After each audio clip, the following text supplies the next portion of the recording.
نحمده ونصلي على رسوله الكريم اما بعد فاعوذ بالله من الشيطان الرجيم بسم الله الرحمن الرحيم رب اشرح لي صدري ويسر لي امري واحلل عقدة من لساني يفقهوا قولي وَلَقَدْ آتَيْنَا مُوسَى الْكِتَابَ وَقَفَّيْنَا مِنْ بَعْدِهِ بِالرُّسُلِ وَآتَيْنَا عِيسَى ابْنَ مَرْيَمَ الْبَيِّنَاتِ وَأَيَّدْنَاهُ بِرُوحِ الْقُدُسِ أَفَكُلَّمَا جَاءَكُمْ رَسُولٌ بِمَا لَا تَهْوَى أَنفُسُكُمُ اسْتَكْبَرْتُمْ فَفَرِيقًا كَذَّبْتُمْ وَفَرِيقًا تَقْتُلُونَ۔ اور بے شک ہم نے موسیٰ کو کتاب دی اور اس کے بعد پے در پے رسول بھیجے، اور عیسیٰ ابن مریم کو واضح نشانیاں دیں اور روح القدس جبریل کے ذریعے ان کی تائید کی۔ تو کیا بھلا ایسا نہ ہوا کہ جب کبھی تمہارے پاس کوئی رسول ایسی چیز لے کر آیا جسے تمہارے نفس پسند نہ کرتے تھے، وہی مرض پرانا جو اوپر گزر چکا، تو تم نے تکبر کیا، پھر ایک گروہ انبیاء کو تم نے جھٹلایا اور ایک گروہ کو تم قتل کرتے رہے۔ اب یہاں بنی اسرائیل کے ایک اور جرم کا ذکر کیا جا رہا ہے۔ بنی اسرائیل ایک امت تھی، جیسے ہم ایک امت ہے، اور ان کے اندر یہ خرابیاں آ گئی تھیں۔ ہمیں بھی سوچنا چاہیے کہ کہیں یہ خرابیاں ہمارے اندر تو نہیں آ گئی۔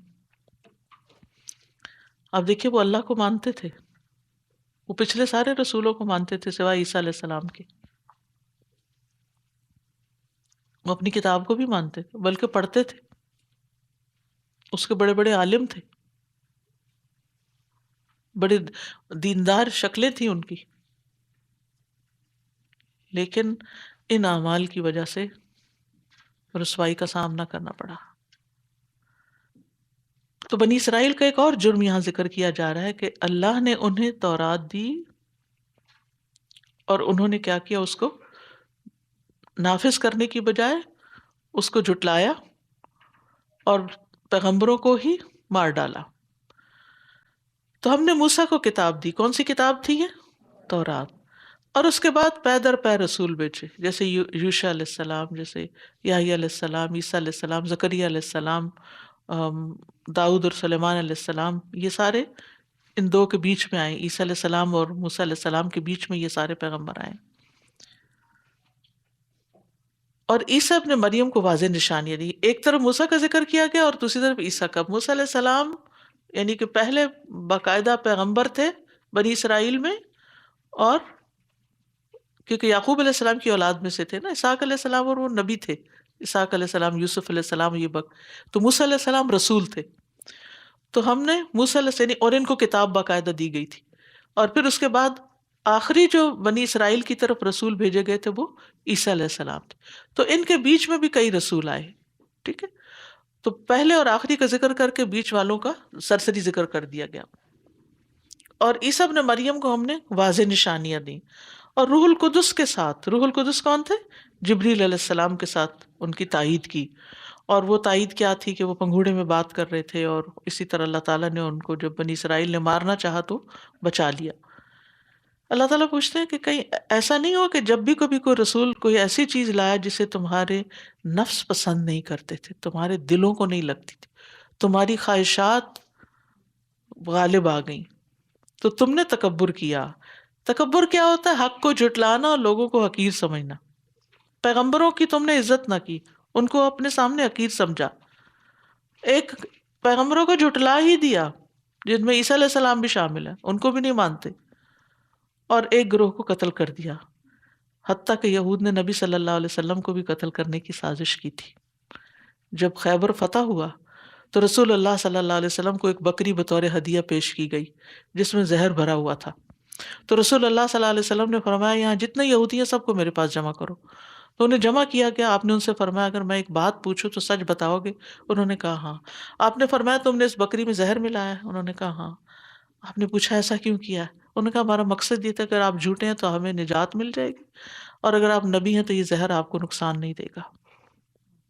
بہرحال ایک بہانہ کیا، لیکن مقصد کیا تھا کہ ان سے بھی ہماری جان چھوٹ جائے۔ وقالوا قلوبنا غلف، کہنے لگے ہمارے دل غلافوں میں ہیں۔ بل لعنہم اللہ بکفرہم فقلیلا ما یؤمنون، بلکہ اللہ نے ان کے کفر کی وجہ سے ان پہ لعنت کی ہے، پس وہ بہت ہی کم ایمان لاتے ہیں۔ یعنی پیغمبروں کو کیوں انکار کر دیا؟ کیونکہ ان کی خواہشات کے خلاف بات کرتے تھے وہ، اور وہ اپنی مرضی سے جینا چاہتے تھے۔ اب دیکھیے کہ ایک طرف ہوا ہوتی ہے، ایک طرف ہدا ہوتی ہے، ایک طرف اللہ کی طرف سے آئی ہوئی ہدایت ہوتی ہے اور دوسری طرف ہماری اپنی خواہشات ہوتی ہیں۔ اب یہ ہماری چوائس ہے کہ ہم اپنی خواہش کے مطابق جیتے ہیں یا پھر اللہ کی ہدایت کو اپنی خواہش کے اوپر رکھتے ہیں۔ اوپر کیا ہے، پرائرٹی کیا ہے ہماری؟ تو یہاں ان کی پرائرٹی کیا تھی کہ یہ ہدایت کی باتوں کو پسند نہیں کرتے تھے، اور کیا کہتے تھے؟ ہمارے دل غلافوں میں، غلاف یعنی وہ کورڈ ہیں۔ کس چیز سے کورڈ تھے؟ خواہش کہاں ہوتی ہے؟ دلوں میں۔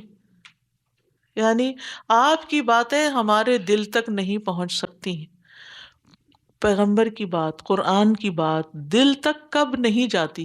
یہ بتائیے، دل کو کب نہیں لگتی؟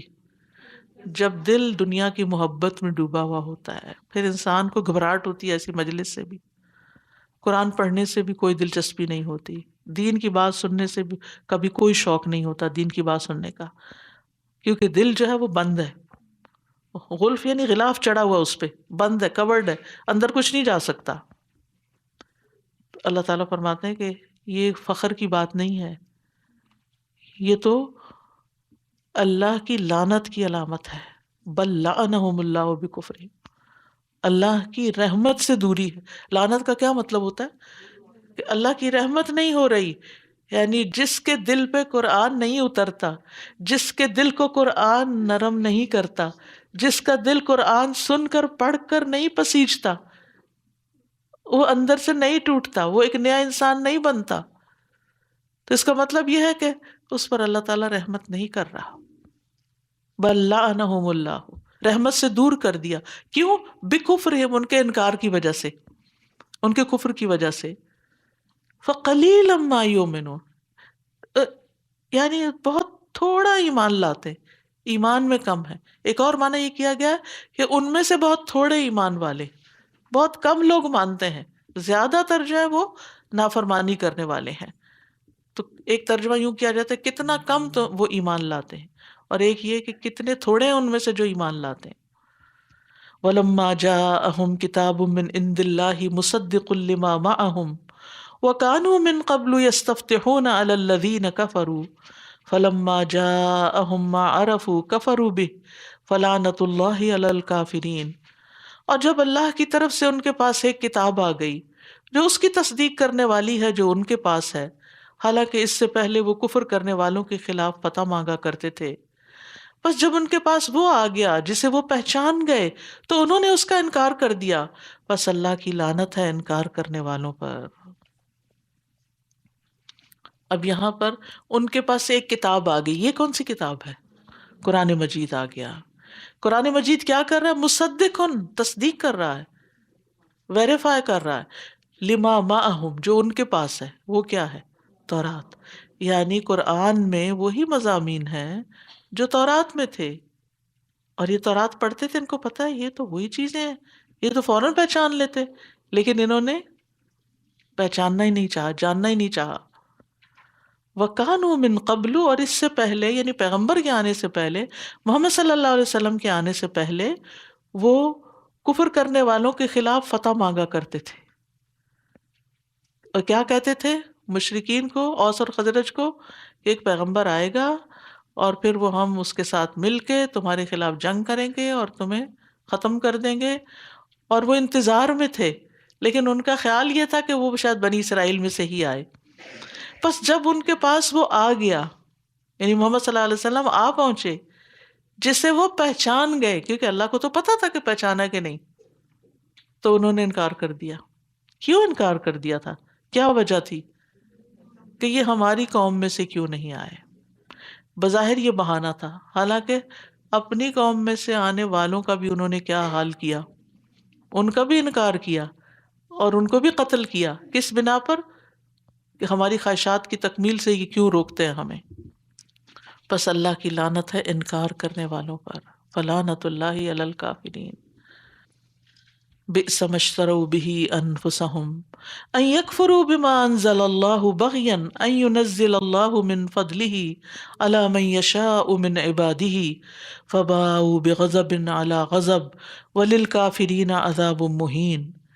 کتنا برا ہے وہ جس کے بدلے انہوں نے اپنے نفس بیچ ڈالے کہ وہ اس کا انکار کرتے ہیں جو اللہ نے نازل کیا محض ضد کی بنا پر، کہ اللہ اپنے بندوں میں سے جس پر چاہتا ہے اپنا فضل نازل کرتا ہے تو وہ غضب بالائے غضب کے ساتھ پلٹے، اور کافروں کے لیے رسوا کن عذاب ہے. تو یہاں یہ بتایا گیا ہے کہ ان کے بغض اور عناد کی اصل وجہ کیا تھی، کہ نبی ان کی قوم میں سے کیوں نہیں آیا، اس قوم میں کیوں پیدا ہوا جو ان پڑھ اجڑ اور اپنے سے جن کو حقیر سمجھتے تھے. تو اللہ تعالیٰ نے اس کا یہ جواب دیا کہ اللہ اپنے کاموں کی حکمتیں خوب جانتا ہے، اپنے بندوں میں سے جسے مناسب سمجھتا ہے رسالت سے نوازتا ہے. تو کتنا برا ہے وہ جس کے بدلے انہوں نے اپنے نفس بیچ ڈالے، یعنی ایسی ضد کہ اپنے آپ کو ہلاکت میں ڈال دیا، اور اس کا انکار کیا جو اللہ نے نازل کیا ہے. اور ضد کیا ہے کہ اللہ اپنے بندوں میں سے جس پہ چاہتا ہے اپنا فضل نازل کرتا ہے. یعنی ان کو اللہ کے فیصلے پر اصل ناراضگی تھی. تو اب آپ سوچئے کہ جب کسی انسان کے اندر اس درجے کی ڈٹائی بڑھ جائے کہ اس کو اللہ کی بات سے اعتراض ہونے لگے کہ اللہ تعالیٰ نے یہ کیوں کر دیا ہے، یہ کیوں فرمایا ہے. اور اس میں آپ دیکھیے کہ ہم اپنی ذرا روزمرہ زندگی میں جو وائے وائے کرتے رہتے ہیں نا، یہ بھی ٹھیک نہیں ہوتا. وائی می، میرے ساتھ یہ کیوں ہو گیا ہے، یہ فلاں کے ساتھ یہ کیوں ہو گیا، دنیا میں یہ کیوں ہو رہا ہے، وہ کیوں ہو رہا ہے. کتنے لوگ ہیں جو اللہ تعالیٰ کے اوپر اعتراض کرتے رہتے ہیں. تو یہ طرز عمل درست نہیں. ہمیں اللہ تعالیٰ کا ادب کرنا چاہیے، اللہ تعالیٰ کے آگے جھکے رہنا چاہیے. عبادت کا مطلب بھی الخضوع والتذلل، جھکنا ہے، اس کے فیصلوں کے آگے بھی جھکنا، فزیکلی بھی اس کے آگے جھکنا، اپنے دل دماغ کے ساتھ اس کے آگے جھکنا. اور انسان کس کے آگے جھکتا ہے؟ جس کو وہ اپنے سے بڑا سمجھتا ہے. اور جہاں کسی کے مقابلے میں خود کو بڑا سمجھنے لگے، اپنی عقل کو بڑا سمجھنے لگے، تو پھر وہ دوسرے کی بات کو کوئی اہمیت نہیں دیتا، امپورٹنس نہیں دیتا. تو ہمیں سوچنا چاہیے کہ ہم اللہ کی بات کو کتنی اہمیت دیتے ہیں. تو بہرحال جب انہوں نے یہ طرز عمل اختیار کیا کہ اللہ کے فیصلوں کو چیلنج کر دیا، تو اللہ تعالیٰ بھی ان سے ناراض ہوا. پھر اللہ سبحانہ وتعالیٰ نے ان پر اپنا غضب نازل کیا، اسی لیے ان کو مغضوب علیہم کہتے ہیں. اور انکار کرنے والوں کے لیے تو رسوا کن عذاب ہے ہی. تو نبی صلی اللہ علیہ وسلم کو پہچان کر انکار کرنے کی وجہ نسلی تعصب تھا، حسد تھا کہ آخری نبی ان میں کیوں نہیں آیا، کیونکہ ایک بہت بڑا آنر تھا نا آخری نبی کا آنا. تو ان کے اس حسد کے نتیجے میں پھر ان پہ غضب ٹوٹا. اور پھر بچڑے کی جو عبادت کی، اور اس کے بعد جو ان کو پھر ان کو قتل کرنے کے لیے کہا گیا، یہ بھی اللہ کی ناراضگی کا اظہار تھا. وَإِذَا قِيلَ لَهُمْ،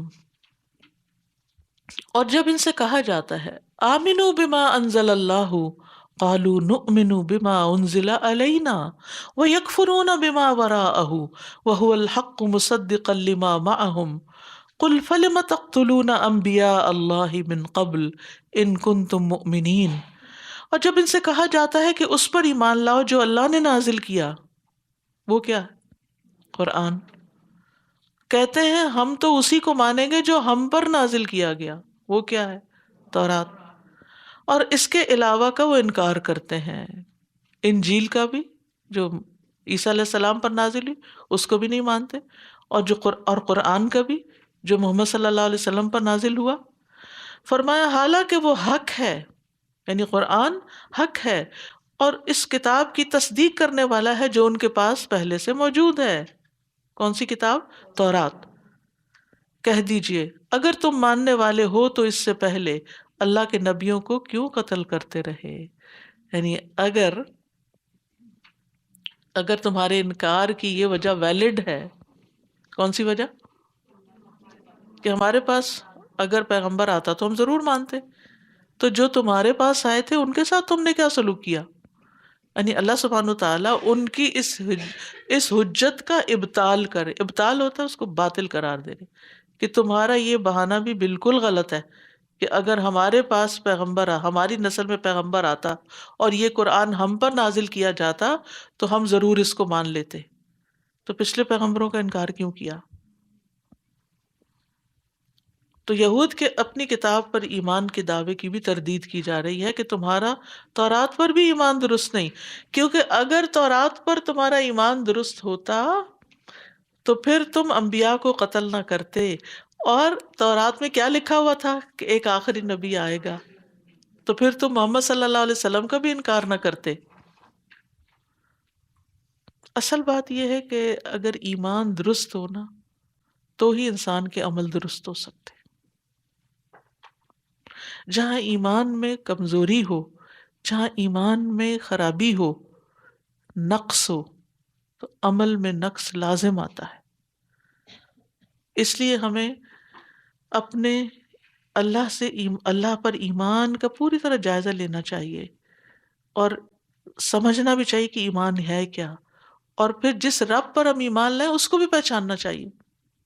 اور اس کے لیے میں ریکمینڈ کروں گی کہ آپ اللہ تعالیٰ کے جو اچھے اچھے نام ہیں نا ان کا مطالعہ ضرور کریں، ان کو جانیں. اللہ تعالیٰ کی کتنی صفات ہیں، اس کے نام ہیں، وہ کون ہے. دیکھیں ہم اس کی عبادت کرتے ہیں اور اسی کو پہچانتے نہیں ہیں. بعض لوگ ناموں کو رٹ لیتے ہیں لیکن ترجمہ تک نہیں جانتے کہ کہہ کیا رہے. تو اس کی گہرائی میں جانا بھی ضروری ہے کہ کون ہے ہمارا رب.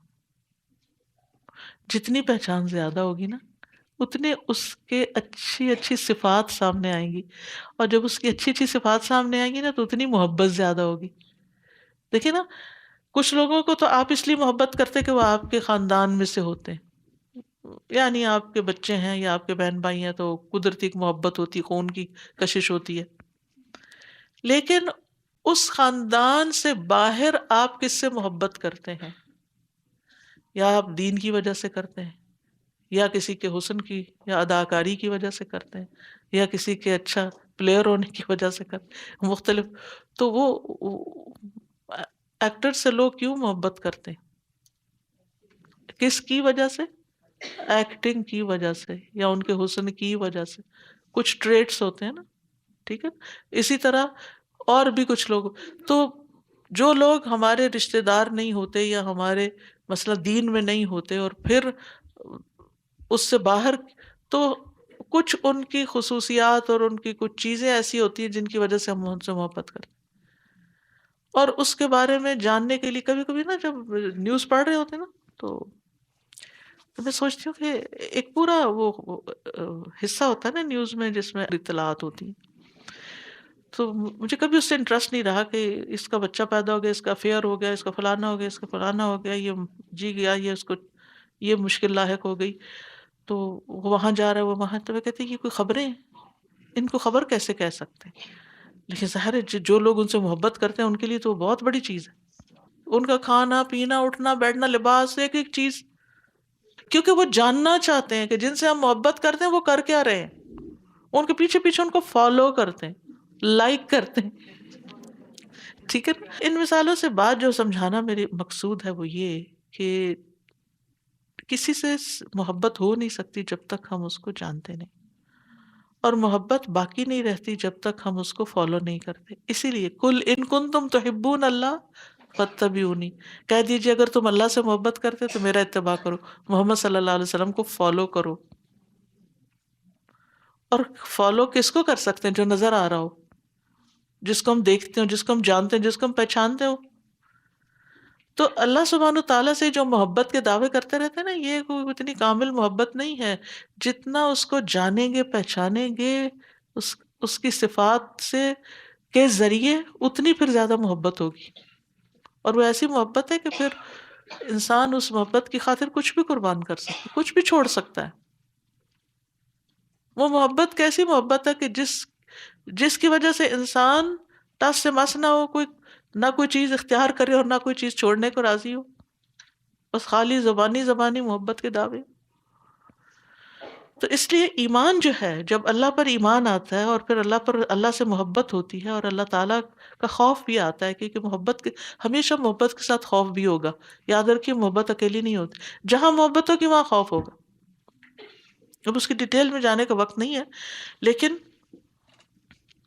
یہ جو ہماری عبادت ہے نا، اس کے بھی جو معنی آپ کو بتائے گئے تھے، اس میں محبت بھی ہے اور اس میں خوف بھی ہے. تو بہت ضروری ہے کہ ہم اپنے ایمان پر ورک کریں، اور ایمان ہی انسان کو پھر استقامت دیتا ہے. یثبت اللہ الذین آمنوا، اللہ ایمان والوں کو ثابت قدمی عطا کرتا ہے، بالقول الثابت فی الحیات الدنیا وفی الآخرہ. قول ثابت یعنی کلمہ طیبہ کے ذریعے، اچھی بات کے ذریعے، دنیا کی زندگی میں بھی اور آخرت میں بھی رکھے گا.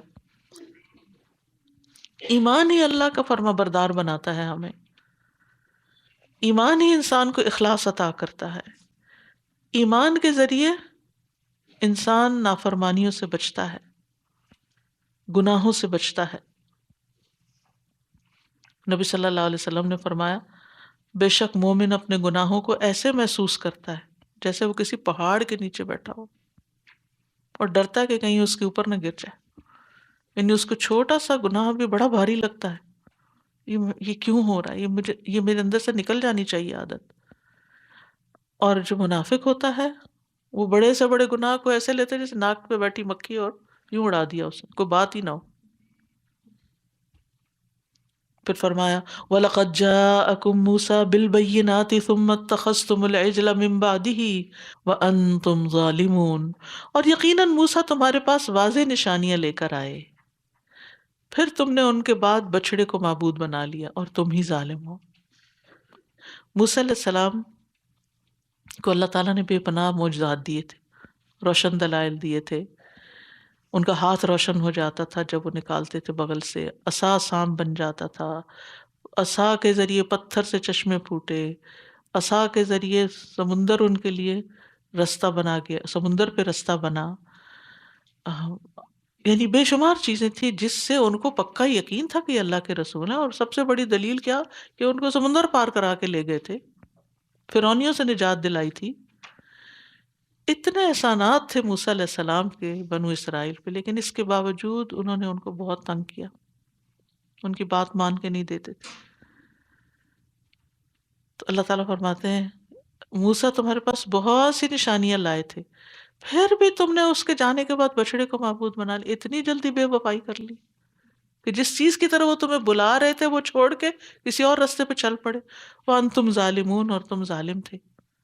کیونکہ بچڑے کی عبادت کیا تھا؟ شرک. اور شرک کیا ہوتا ہے؟ سب سے بڑا ظلم، کہ اللہ کے حق میں گستاخی کی جائے.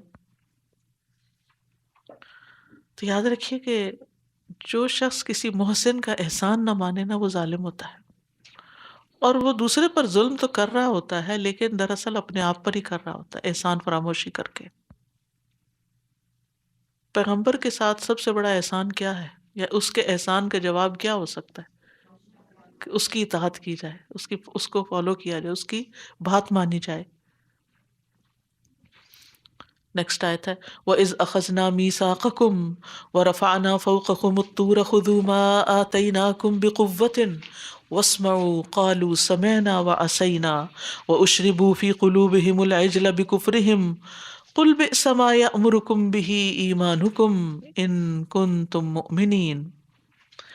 اور جب ہم نے تم سے پختہ عہد لیا اور کوہ طور کو تمہارے اوپر بلند کیا، یعنی پہاڑ تمہارے اوپر معلق کر کے تم سے وعدہ لیا اور حکم دیا جو ہم نے تمہیں دیا ہے اسے مضبوطی سے پکڑ لو، یعنی جو پیغمبر تمہارے پاس لے کر آئے ہیں موسیٰ علیہ السلام تعلیمات، ان کو اب تھام لو اور سنو، یعنی جو کہا جا رہا ہے اس کو غور سے سنو.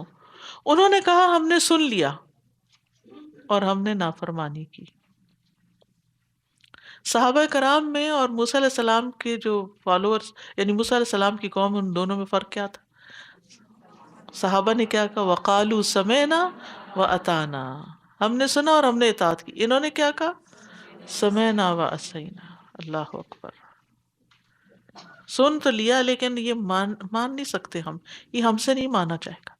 ہم اپنے دلوں کا ذرا جائزہ لیں کہ جب ہم اللہ تعالیٰ کی آیات سنتے ہیں تو ہم دل ہی دل میں کیا کہہ رہے ہوتے ہیں، یا ہم اس پہ عمل کریں گے، یا یہ کہہ رہے ہوتے ہیں یہ تو بڑا مشکل ہے بھائی، یہ نہیں ہو سکتا، آج کے دور میں یہ کیسے ہو سکتا؟ تو ہم کس کی روش پہ چل رہے ہیں پھر؟ صراط الذین انعمت علیہم کی روش پہ جو صحابہ کرام تھے، یا مغضوب علیہم کی روش پہ؟ کتنا بھی مشکل لگے نا کوئی حکم، تو سوچ یہ کم از کم یہ کہیں یا اللہ توفیق دے دے، میرے لیے ہے مشکل پر میں پوری کوشش کروں گی، اور تو میرے لیے آسان کر دے بس۔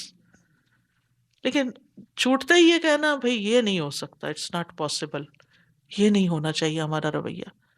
یہ بنی اسرائیل کا رویہ تھا، سن لیا اور ہم نے نافرمانی کی، اور ان کے کفر کی وجہ سے وہ اپنے دلوں میں بچھڑے کی محبت پلا دیے گئے۔ یہ اللہ کے سوا کسی کی بھی محبت حد سے بڑی ہوئی ایک عذاب کی شکل ہے، عذاب کی شکل ہے، اور یہ گناہوں کے نتیجے میں آتی ہے۔ سب سے زیادہ محبت ہمیں اللہ تعالیٰ سے ہونی چاہیے، اور پھر اللہ کے بندوں سے اللہ کی خاطر ہونی چاہیے، بے لوس، بغیر کسی لالچ کے، بغیر کسی مطلب اور بغیر کسی مقصد کے۔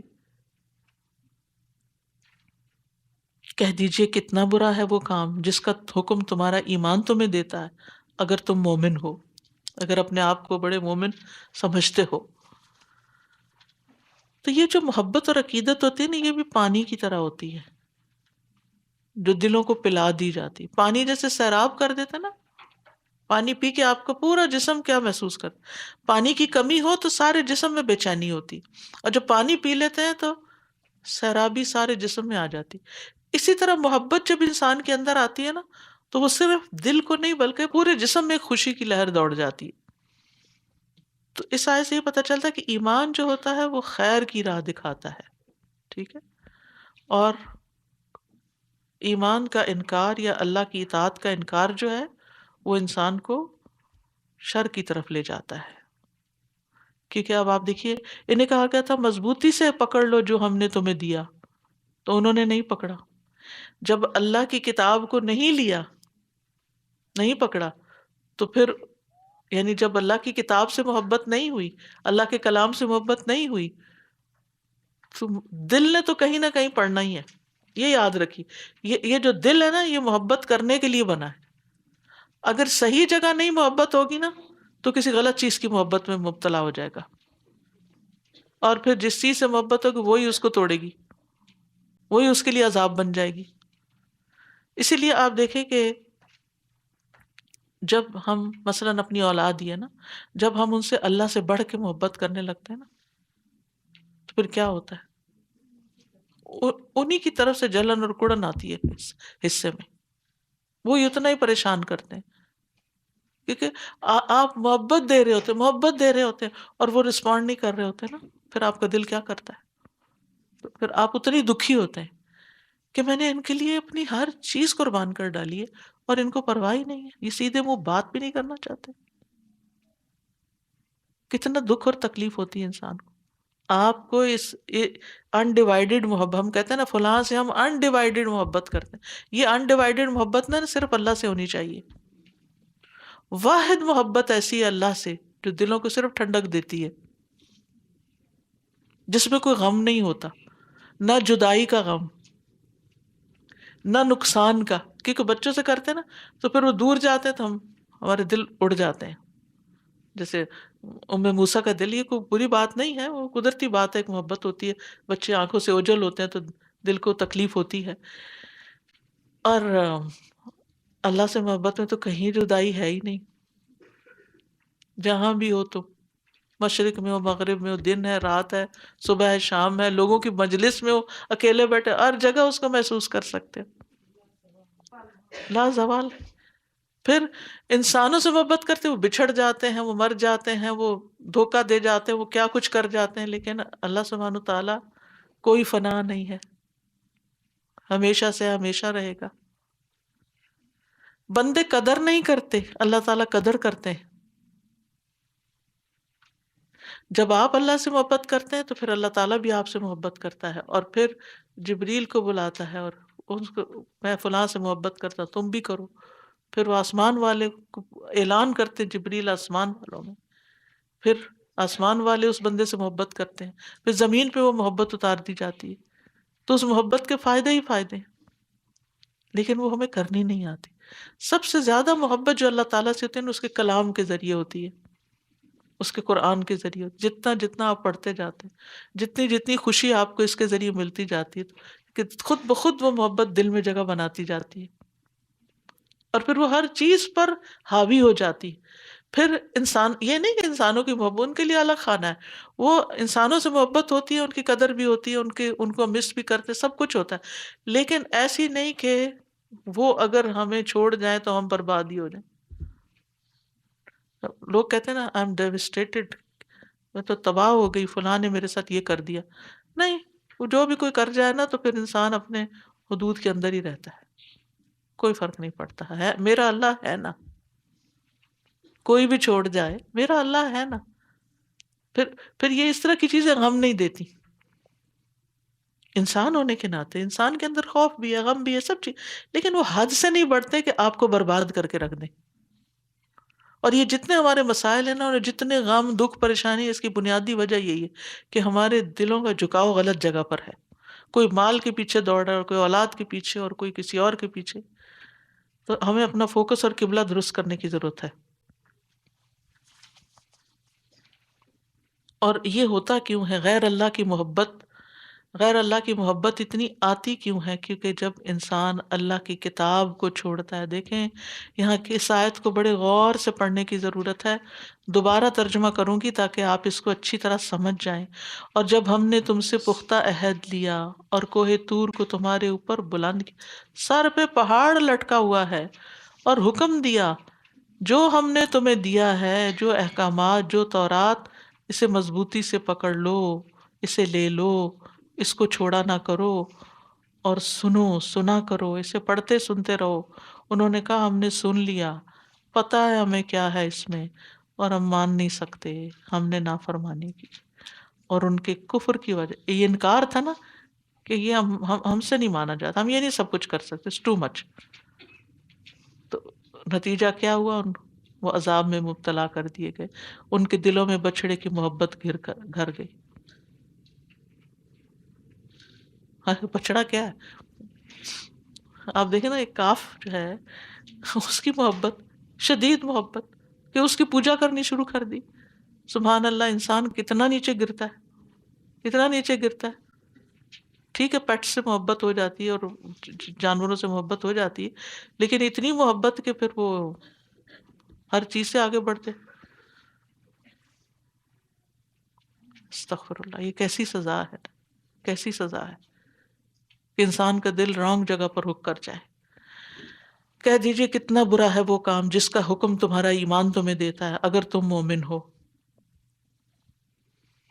قل ان كانت لكم الدار الآخرة عند الله خالصة من دون الناس فتمنوا الموت ان كنتم صادقین. کہہ دیجئے کہ اگر اللہ کے ہاں آخرت کا گھر تمہارے ہی لیے خاص ہے باقی لوگوں کو چھوڑ کر، تو تم موت کی تمنا کرو اگر تم سچے ہو. تو یہاں ان کی ایک اور خوش فہمی، ایک اور باطل نظریہ، ایک اور غلط انڈرسٹینڈنگ دین کی. وہ کہتے تھے کہ چونکہ ہم اللہ کے بڑے محبوب ہیں، پیارے ہیں، اللہ نے ہمارے اندر اتنے نبی بھیجے، بڑا فخر تھا ان کو اپنی نسل پر، اپنے ہر چیز پر. تو کہتے تھے کہ آخرت تو ہماری ہے. جیسے آج مسلمانوں کے اندر بھی کیا ہے، جو لا الہ الا اللہ پڑھتا ہے اس کو تو جنت میں لازمی جاؤ، باقی سب جہنم میں جائیں گے، بس ہم ہی جنت میں جائیں گے. ٹھیک ہے، لا الہ الا اللہ پڑھنے سے انسان جنت میں جائے گا، لیکن اس کے کچھ تقاضے بھی تو ہیں، کچھ شرائط بھی تو ہیں، کچھ ٹرمز اینڈ کنڈیشنز بھی تو ہیں، اس کا کوئی مطلب بھی تو ہے لا الہ الا اللہ کا. تو اس لیے یہاں پر اللہ تعالیٰ ان کو چیلنج کرتے ہیں کہ اچھا تمہارے لیے، پھر موت کی تمنا کرو. اگر تم سچے ہو تو پر اسی وقت مرنا چاہو، کہ دنیا میں رہ کے کیا کرنا ہے؟ دنیا کی تو کوئی حیثیت ہی نہیں، حقیقت ہی نہیں. دنیا کی حیثیت کیا ہے؟ ایک مچھر کے پر برابر. مچھر سب سے ہلکی چیز، اگر آپ اس کو ترازو میں ڈال لیں نا، اس بیچارے کا کوئی وزن نہیں نکلے گا. اسکیل پہ رکھ دیں پھر دیکھیں کیا کیا نکلا نتیجہ، اسکیل ہلے گا بھی نہیں. ہاں، تو اس اور وہ بھی پورا نہیں، اس کا بھی پر، مچھر کے پر سے زیادہ نہیں ہے دنیا کی حیثیت، اتنی حقیر ہے یہ دنیا. تو فرمایا کہ اگر تم سچے ہو اپنی بات میں تو پھر موت کی تمنا کرو. دنیا میں کیا رہنا، چلو جنت میں چلتے ہیں پھر، اگر وہ واقعی تمہارے لیے آگے تیار ہے تو چلو چلتے. تو اللہ تعالیٰ فرماتے ہیں وَلَن يَتَمَنَّوْهُ أَبَدًا، ہرگز نہیں تمنا کریں گے کبھی بھی. واؤ قسم کے لیے، یعنی قسم کھا کے یہ بات کہی جاتی ہے کہ وہ کبھی بھی موت کی تمنا نہیں کریں گے. روایت میں آتا ہے کہ اگر وہ اس وقت کر لیتے تو اسی وقت مر جاتے. کیوں کیوں نہیں کریں گے؟ بما قدمت ایدیہم، ان اعمال کی وجہ سے جو ان کے ہاتھ آگے بھیج چکے ہیں. واللہ علیم بالظالمین، اور اللہ ظالموں کو خوب جاننے والا ہے. وَلَتَجِدَنَّهُمْ أَحْرَصَ النَّاسِ عَلَى حَيَاةٍ وَمِنَ الَّذِينَ أَشْرَكُوا يَوَدُّ أَحَدُهُمْ لَوْ يُعَمَّرُ أَلْفَ سَنَةٍ وَمَا هُوَ بِمُزَحْزِحِهِ مِنَ الْعَذَابِ أَن يُعَمَّرَ وَاللَّهُ بَصِيرٌ بِمَا يَعْمَلُونَ. اور البتہ آپ ضرور انہیں دیگر لوگوں سے بڑھ کر زندگی کا حریص پائیں گے. یعنی ہاں، ایک طرف کہتے ہیں آخرت ہمیں بڑی پیاری ہے، اس سے محبت ہے، وہ ہمارے لیے ہے، اور دوسری طرف عملی طور پر دنیا کی محبت میں مبتلا ہے. یہاں تک کہ مشرکوں سے بھی بڑھ کر، شرک والوں سے بھی، سب سے بڑھ کر ان میں سے ہر ایک چاہتا ہے کاش وہ 1000 سال عمر دیا جائے. حالانکہ اتنی عمر دیا جانا اسے عذاب سے بچانے والا نہیں. چاہے 1000 سال بھی جیے تو آخر میں تو مرنا ہی ہے، اور اللہ خوب دیکھنے والا ہے جو بھی عمل وہ کرتے ہیں. تو ان کی اہل کتاب کی زندگی سے محبت اتنی زیادہ کیوں تھی؟ اس لیے کہ ان کے اعمال ویسے نہیں تھے، ان کو پتا تھا کہ اعمال نہیں. اچھا آج آپ دیکھیں ہمیں بھی موت سے ڈر کس وجہ سے لگتا ہے؟ اعمال ٹھیک نہیں ہے نا. ہمیں یہی ہوتا ہے کہ کہیں پکڑ نہ ہو تو بہتر ہے کچھ لیکن کچھ کرتے بھی نہیں ہیں. پھر اگر واقعی ہمیں ڈر ہے نا، موت سے ڈر ہے، تو پھر اس کی تیاری شروع کر دیں، کیونکہ مومن کے لیے آخرت دنیا سے بہتر ہے. وَلَلْآخِرَةُ، آخرت بہتر ہے. دنیا کی حیثیت تو مچھر کے پر برابر بھی نہیں، لیکن مسئلہ تو وہی ہے کہ عمل کچھ نہیں. تو جب ہمیں پتا ہے کہ ایک دن تو موت نے آ ہی جانا ہے، کہیں آ کے کھڑے کھڑے بھی تو بوجھ سکتی ہے. آپ نے کئی ایسے کلپس دیکھے ہوں گے جس میں کھڑے پورے کئی شارٹس انہوں نے اکٹھے کیے ہوئے تھے. ایک کلپ میں نے دیکھا کہ کوئی کرسی پہ بیٹھا گر رہا ہے، اور کوئی کاؤنٹر پہ کھڑا ہوا گر رہا ہے، اور کوئی کچھ کرتے ہوئے، کوئی کہیں. بے شمار لوگ ایسے ہی دیکھتے دیکھتے ہاتھوں سے نکل جاتے ہیں. موت نے تو کہیں بھی آ جانا ہے. عقل مند وہ ہے جو موت کے بعد میں آنے والے دنوں کی تیاری کرے. ہماری روز کی تیاری بس صرف اس دنیا کے آج کے دن کی ہوتی ہے، یا مہینے کی یا سال کی پلاننگ ہوگی، یا 5 سال کی. سال ختم ہونے والا نا، نیا سال، تو سب اس میں اس چکر میں پڑ جاتے ہیں کہ نیکسٹ ایئر کے، نیو ایئر کے ریزولوشنز بنائیں، اور کیا کرنا ہے، اور پلاننگ کیا ہے، اگلے سال میں کیا کیا اچیو کرنا ہے، وغیرہ وغیرہ، جو کامیاب قسم کے لوگ ہوتے ہیں. ورنہ عام لوگوں کو تو اس کی بھی فکر نہیں ہوتی. تو دن اور رات کے لیے جیتے ہیں، کون سا سال آیا اور کون سا گیا اور کتنے گزر گئے، اس کی بھی ان کو گنتی نہیں آتی. کئی لوگ پوچھا آپ کی عمر کتنی ہے، تو ان کو نہیں پتا ہوتا کتنی ہے. بہت سے لوگ تو اس طرح بھی جیتے ہیں. تو ہمیں صرف دن اور رات کے اس چکر میں نہیں پڑے رہنا چاہیے، اس دن کے لیے فکر کرنی چاہیے جس کا آنا یقینی ہے، اور وہ موت ہے. وآخر دعوانا ان الحمد للہ رب العالمین. سبحانک اللہم وبحمدک، اشہد ان لا الہ الا انت، استغفرک واتوب الیک.